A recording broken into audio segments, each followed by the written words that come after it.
welcome to The Explainer. Today, we're taking a story you probably think you know inside and out, Bram Stoker's Dracula, and we're completely reframing it. But we're actually not starting with the Count himself. No, to really get to the bottom of this iconic tale, we have to look at the very first soul Dracula stole. We're going to reclaim the narrative of his most famous victim and figure out why she is, without a doubt, the actual moral heart of the entire novel. So when you think of Dracula's first English victim, you probably picture something like this, right? The doomed, tragic beauty, Lucy Westenra, totally consumed by this dark, looming shadow. But let's take a second and ask ourselves, who was Lucy really? I mean, beneath that surface-level trope of the helpless maiden. Because if we look closely at the text and the historical context, her character actually represents something far more profound, and honestly, something far more threatening to the society she lived in. Okay, let's dive into this. Was Lucy Westenra always destined to become a monster? Or was she just a misunderstood modern woman stuck in an era that literally could not handle her? We've got to untangle a huge mystery here. Was her horrific fate just a tragic accident, wrong place, wrong vampire? Or was it deliberately designed by the author as a kind of social punishment? It's a completely fascinating divide, and it changes absolutely everything about how we read the story. To make sense of all this, we're looking at two wildly different perspectives. On one hand, you've got Bram Stoker's rigid 1890s worldview. In his Victorian reality, a liberated, emotionally expressive woman was something society secretly feared. The prevailing thought was that she needed to be punished to keep the social order intact. On the other hand, we have this deeply nuanced contemporary perspective brought to life by award-winning author and poet LindaAnn LoSchiavo. Her modern lens asks us to look at Lucy not as some cautionary tale about vice, but as a tragic victim of her own incredibly open-hearted virtue. Let's step back in time for a minute to 1890s London. Right at the opening of the novel, 19-year-old Lucy Westenra just radiates warmth, innocence, and this totally irrepressible vitality. She's beautiful, she's charismatic. But here's the kicker. Just by naturally attracting and genuinely caring for 3 different suitors, she basically scandalized the ultra-strict Victorian social order. I mean, having 3 men propose to you in a single day isn't just a booked solid schedule. It clashed completely with the Victorian demand that women be these pure, one-dimensional maidens. Which brings us to one of the most startling and honestly most important lines early in the book. Lucy just flat out asks, why couldn't a woman marry multiple men if she loved them all? Now, she's not being wicked here. She's not driven by some insatiable lust. This plain-spoken question actually stems from a place of genuine sadness. She's heartbroken that she has to reject 2 wonderful men just to play by society's rules. And it's exactly that honesty, that emotional openness that makes her eventual downfall so incredibly devastating to watch. That dynamic right there brilliantly illustrates why we need a contemporary paradigm shift, and that is exactly what we get with LindaAnn LoSchiavo's acclaimed book, Vampire Verses, Poems. This collection completely tears down and reevaluates Lucy's interior life, and the literary world is absolutely taking notice. The book snagged both the Excellence in Literature Award and the Bookish Award. LoSchiavo uses poetry to essentially hand a microphone to the very desires and fears that Victorian society forced Lucy to keep locked away. The critical response to this modern reframing has been off the charts. Reviewers are raving about the rich sensory details, and the award judges specifically noted that LoSchiavo turns each and every poem into a miniature ghost story.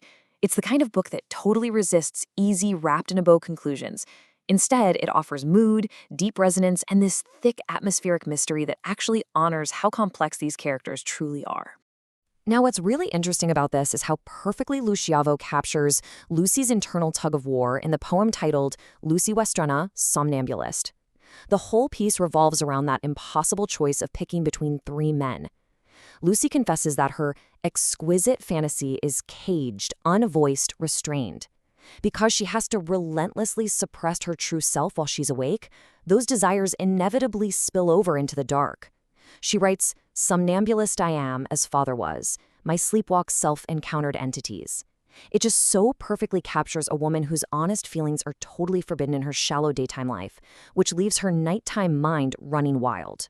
But hey, LoSchiavo's vision doesn't just stop at poetry. She actually expanded this whole universe into a super gripping, gothic vampire serial called Dracula Before Stoker, the prequel.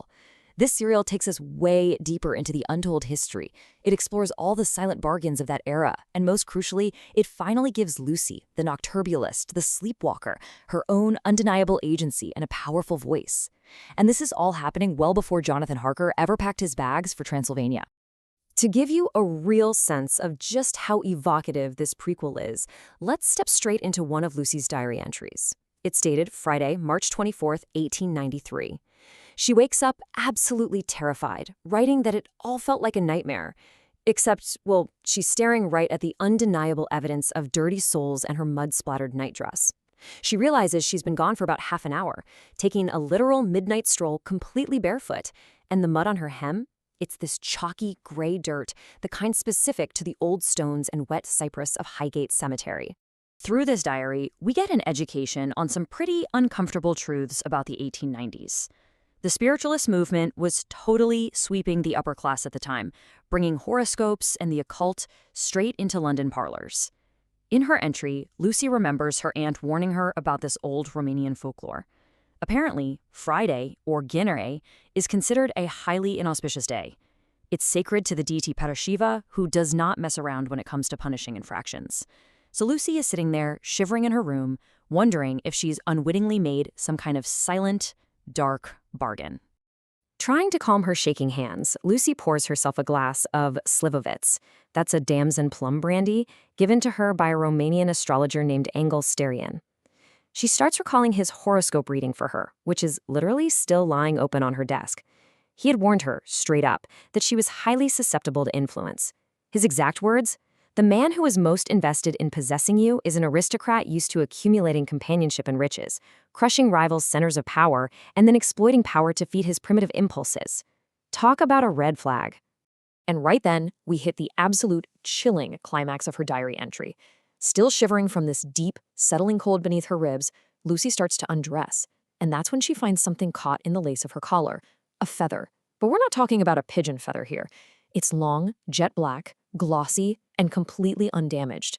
As she notes with total dread, no bird in London grows an exotic feather like this. The terrifying realization sets in. While she was walking alone in the cemetery at midnight, sensing absolutely nothing, someone or something was close enough to physically touch her. So, the crucial point here is that Lucy is way more than just some helpless casualty waiting around to be rescued or staked. As LoSchiavo points out, Dracula doesn't exactly announce his menace with a megaphone. He moves like a slow, silent infection. He actively hunts for the generous, the open-hearted, people exactly like Lucy, and he reshapes them into something completely unrecognizable. This kind of corruption preys on virtue, not vice. Lucy isn't being punished because she's wicked. She's targeted because she is so vibrant and open.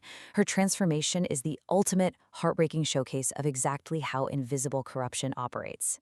Think about it. When the men who loved Lucy finally drive that stake through her heart, Stoker's Victorian lens frames the whole thing as a triumph, a reassertion of social order and a strict punishment for the liberated woman. But to us, the contemporary readers, this is exactly why she is the true moral heart of the novel. Her tragedy exposes the raw nature of evil, how it hollows out a genuinely good person long before anyone even thinks to sound the alarm. She is the catalyst. She's the one who inspires the rest of the group, her suitors and her best friend Mina Harker, to gather their courage. Because of Lucy, they realize that good people, united by a common purpose, can actually name the evil hiding among them and drive it out. Lucy literally shows us what is at stake. By putting Bram Stoker's view of a liberated woman who needed punishing right up against LindaAnn LoSchiavo's contemporary view of a complex, beautifully, emotionally expansive young woman, we get a totally fresh appreciation for this Gothic masterpiece. It leaves us with a pretty provocative thought to chew on as we wrap up this explainer. If a warm, open-hearted 19-year-old was viewed as a dangerous threat that needed correcting in the 1890s just for loving deeply, well, how does our society today judge and treat women who refuse to fit neatly into the little boxes built for them? Definitely something to think about the next time you crack open a classic.